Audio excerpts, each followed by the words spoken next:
All right. Hello and welcome to my channel. My name is Kelly Ferguson. I also go by KFerg, so that is the name of this channel. I know my handle is at Ferguson Avenue Studio, but anyway, KFerg, Kelly Ferguson. Welcome. If you're new here, I'm in the middle of a daily vlog about making zines. Back in the summer, I started a 365-day daily experiment with movement and creativity. And at some point, 2 weeks in, I decided I wanted to have a monthly focus for each, for the creativity side. Frida, what are you doing? What are you doing? My dog's just wandering around. What do you need, baby? All right. I wanted to focus each month on some new creative task. And this month happens to be zines. So welcome. Anyway, if you watched yesterday's video, I shared some zines that I bought at Zine Fest, and some of those zines have inspired how I want to approach this next zine that I'm going to make about my experience with scoliosis and having surgery when I was 12. So this is going to be a perzine, a personal zine, and I would like to, my intention with this zine is to have it printed and have multiple copies of it. Maybe next year at Zine Fest, I will have a booth with some zines. Who knows? So I'm kind of thinking a little bit in the future of having some zines to share. And this is one that I would like to, if I end up doing that. But anyway, I would also just like to capture this story anyway for myself or anyone that might connect with it. I have read a couple of books. Actually only one. One person I know wrote a book about scoliosis. Ooh, I should get that. Let me see if I got it. Hold on. Okay. Yes, this is the one book that I've read by someone who had a similar experience to me. And well, this book came into my my awareness through another person who knew about my experience with scoliosis and happened to know this other person who wrote this book. So she bought me the book, and I bawled. I bawled reading this book because I related so much to her story, and I just, never. Yeah, it was just really validating to read about someone else's experience with it, and who's like an adult now, and it's interesting to see how they're coping with it now versus back then when they were younger and first diagnosed. And so yeah, I wish there were more stories written and put down about people's experience with scoliosis. So I would like to share my story, and I also think it's very healing and therapeutic to do so. So that's partly the intention behind wanting to do this particular magazine about this. I'm going to shift the focus to my desk now, and I'm going to show you some of the things that I've pulled together to prepare for the making of this zine. I did not mention that, yeah, I do want to be able to make copies and prints of this. So as I'm moving through this process, I'm thinking about this first one as like a draft, because I don't know how some of these pages are going to translate when it's like copied.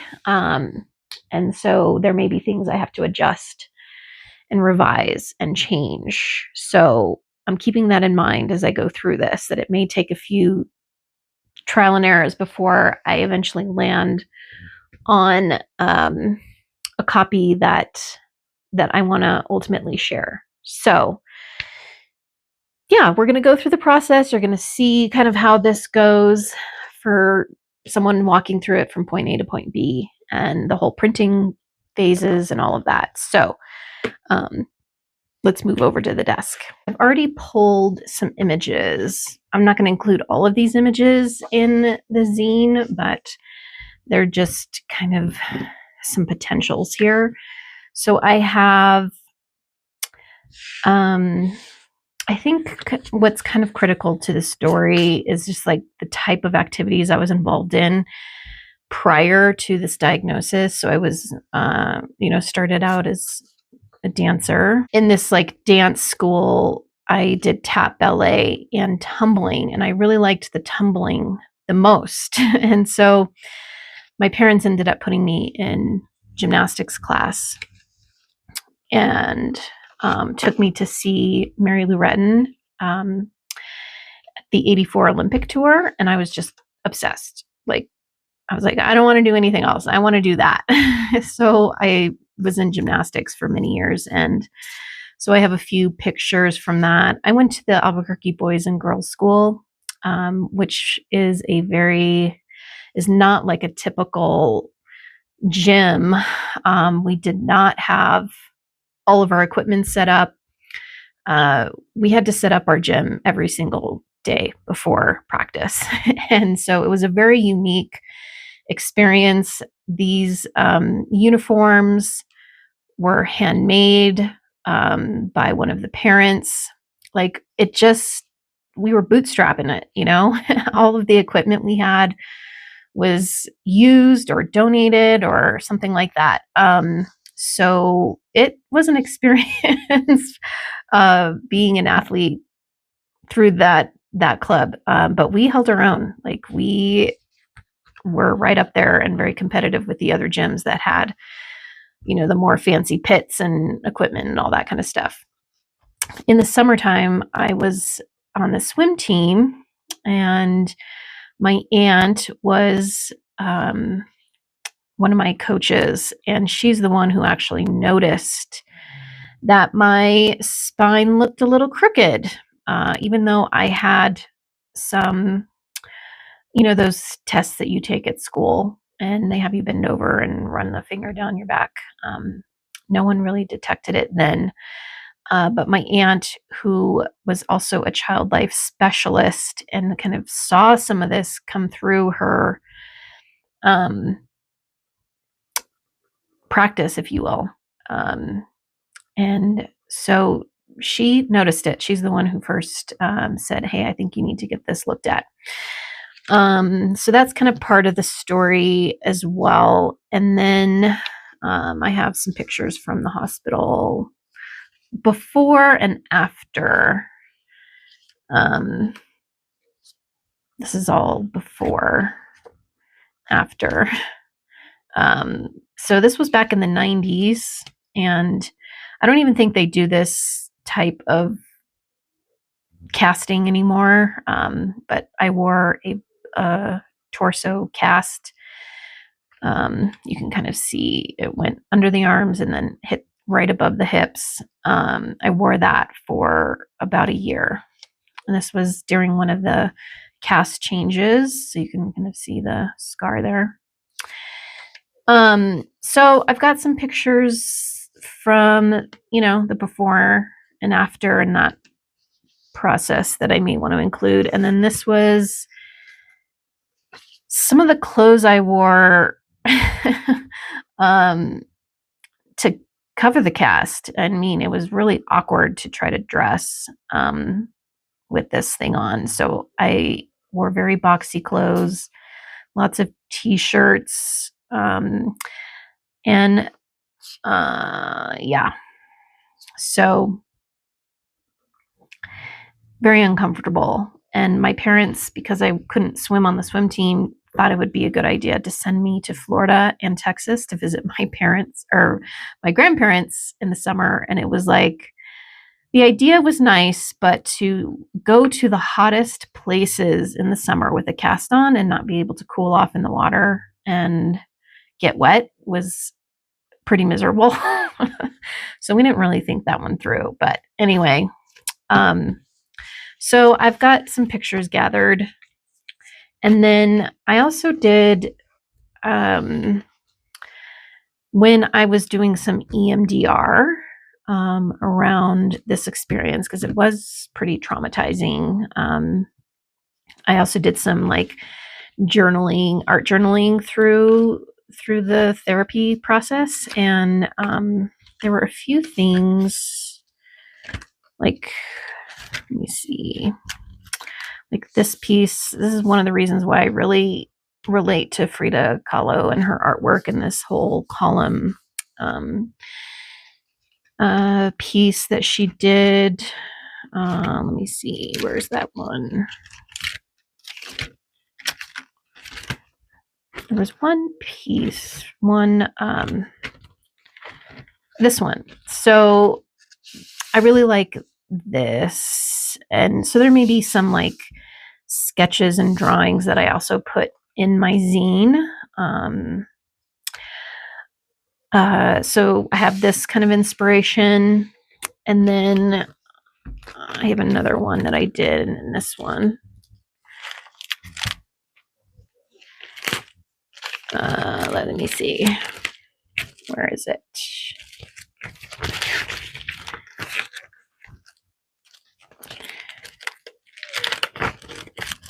Oh, so the doctor is like kind of a prominent memory for me. He wore bow ties and kind of had a goofy laugh, and his name was Dr. Sherman. And he's no longer practicing and doing these surgeries, but he had glasses and bow ties with funny patterns. And so I also might include some drawings about that. I kind of want to invoke the spirit of my inner child at this time too. So I kind of like the look of these drawings to bring the spirit of that in. So these are just inspiration pieces. I'm not going to pull them out and, include them in the zine, but I will use that as inspiration.